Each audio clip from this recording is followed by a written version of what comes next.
Sisi Madam Boss, the Queen of Peace, valuza 1,500 followers mushure mekunge varamba vongotuka maititi after rufu rwababa vavo. Welcome back to your channel. Please don't forget to like and subscribe. Utoshati ko zvinhu zvacho zvinovamba sei munhu aluza baba vake, someone makes a joke out of it. Zvimwe zvacho tambozvitaura ma previous videos, but for those who did not get kuti zvatangira papi, pangobuda news dzekuti vamurata vashaika, Queen of Peace vabva vanyora kuti heartfelt condolences to the Murata family. Tingatukana hedu asi zivai kuti hunera hunouya to anyone wakavarayirwa. Tisazotukirana kufa kwevabereki nekuti wako anogona kungofawo nematambudziko pasina nguva ngani. Ndobva vatiwo vakwasha vekwaMurata, former and current, gadzirai WhatsApp group remadonations. Mukadzi wenyu akanditukira guva rababa vangu, nhasi zviri kwenyu. Kamuchacha ndo zvinoita upenyu, chemesa kamuchacha. Ndokuzoti gare gare majaira kusataura chokwadi, kuda kunzi good for nothing. Kamuchacha akandituka kuti unoseka edzi yangu, mai vako zvavakafa needzi 1. Why was she bringing my late mother into the fight, and why was she lying about her death? Ndozvinoita upenyu. You will test your own medicine.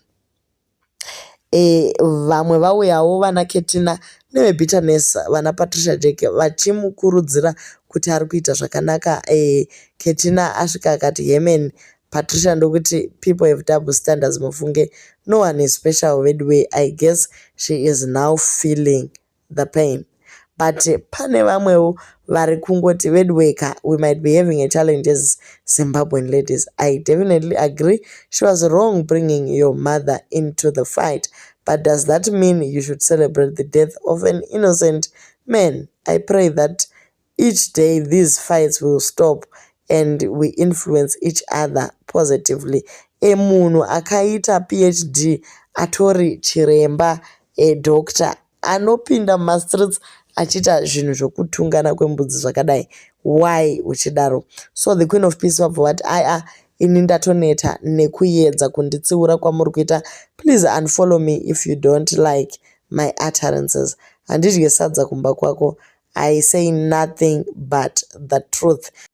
Zvarwadza manetizens kuti yes, you say nothing but the truth, but pakuti tiri kuonesana handiti page iri ringagona kuva riri rako yes, but isusu we make that page semafenza ako tiri kuedza kuonesa. Saka kana wakuti unfollow uri kuti chi, vamwe vabva vangochaya unfollow button ndokungobuda mugrupu iri. Vamwewo ndovaedza kudzoka vakati aiwaka iwewe chero ukadada, at least iye akawana nguva refu yekurarama nevabereki vake, vafa vaona vazukuru vavo. Ndozvakakosha izvozvo. Zvimwe zvese zvamakutaura rangova drama, iwewe vako vabereki havana kana kurooresa. Vamwe vakati nhai sokonya kubereka maita seiko, varegereiwo vana ava havazive zvavanoita. Dambudziko renyu hamude kutsiurwa, moona vamwe sezvireche nekuti havana mari. Ndokwamave manje kuenda uku kuna Chachilo, mese mangofanana. Kana paitika munhu anoita upenzi hwake kokumurega, pane kuti mese nemiwo vana chiremba mupinde munyaya dzakadai. I don't know who needs to hear this. Vamwe vari kuti guys ka, he maketh all things beautiful in its time. Handizivi kuti vhesi iri rinoreve, asi umwe musi muchazvinzwisisa kuti he maketh all things beautiful in his time. Vamwe ndokuti hatikusi hedu uchirasika zvokwadi, uchagadzirisa unhu hwako. Ukaona benzi richimhanya haungambori dzingiriri. So izvi hazvina kumira mushe. Kuna the Queen of Peace vabva vawedzera hasha vakati Wedweka, maturity doesn't mean pretending or lying. Kwaiva kare kuya. I'm not celebrating rufu. Ndiri kufara for someone to test the effects of her behavior. Rufu rwepa next door rwakasiyana nerwemumba. Dzora muromo kana uchitaura. #dzidza. it is true kungoti vanhu vanozoti chemai nevanochema. I remember patakashayikirwa neimwe hama, nharaunda haina kuuya zvayo, vakauya makuseni vachiita drama vachiseka vachinongedza vanhu uroi, vakati poto iyi yabatwa nanhingi hatidyi muroi, vakaita zvese apa we were in pain wedu way pafood vaisatoda kudya, and we pleaded kuti tafirwa ko sadza iri matitoriisepi. Vakati hama yenyu iyi inochenama, kumarufu kwevamwe haiuyi, anouya musi wokuchengetwa kwemunhu kuma10 11 ikoko achitaura nyobvo. Hanzi anoti ko ndini ndafirwa here, chero dai ndavata pano aimuka here. I learned a lesson, a very hard one kubva ipapo. I love people, kumarufu ndinoenda. I don't speak bad about hama dzemunhu wandanetsana naye. It's a high time feli adzidzewo. Isu takaitirwa izvi panhamo pacho, ukutarara tega nechitunha zvakaoma. I hope adzidza hake feli, hatitukirane vabereki vapenyu ovakatisiya. Ndeimwe advice iri kubva nerimwe fan ramaititi uye follower zvakare the Queen of Peace. I always say, if you have never experienced something, don't talk about it. Keep quiet, because the day will come and surely we will remind you. Kana usina kufirwa, keep quiet, because pakuyeuchidzwa unokaura chete unorwadziwa. But now, maturity is knowing when to speak and what to celebrate. That goes for both of you. Mese hamugoni kutaura. To understand the point. But that is not the point now. Wamuri kuudza hazi pasocial media ari kuchema uko, wait for her apedza kuviga baba vake mochimuudza. It's not kuti tiri kuti zvakashata, asi zvamuri kuita makuita kunge muri kufara. Vabva vati zveadvice zvenyu hazvina kana maturo. Zimbabwe is the only country with the culture of forcing people to be sympathetic to the same person who caused the pain to you. Even if someone akakuisira chefu muchikafu, vanongote God will discipline that person.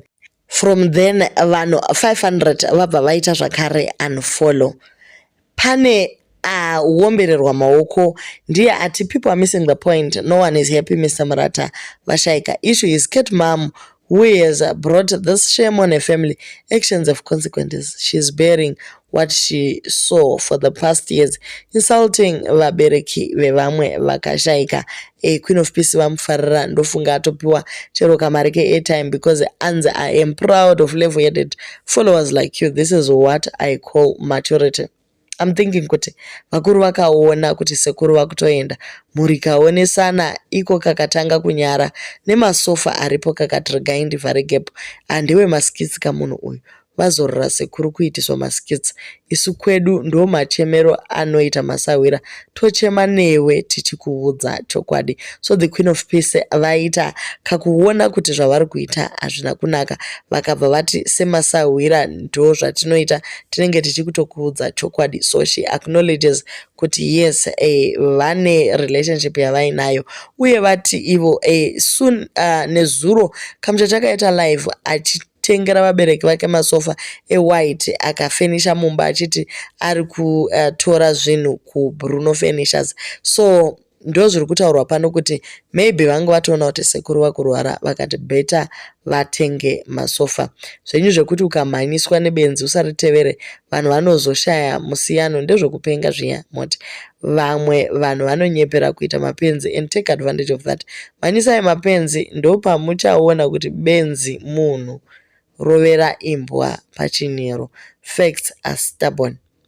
World record, 1,000 people have unfollowed me today because of saying the truth. Hamba mazwana tinene numbers, my reaction ndo atinoda.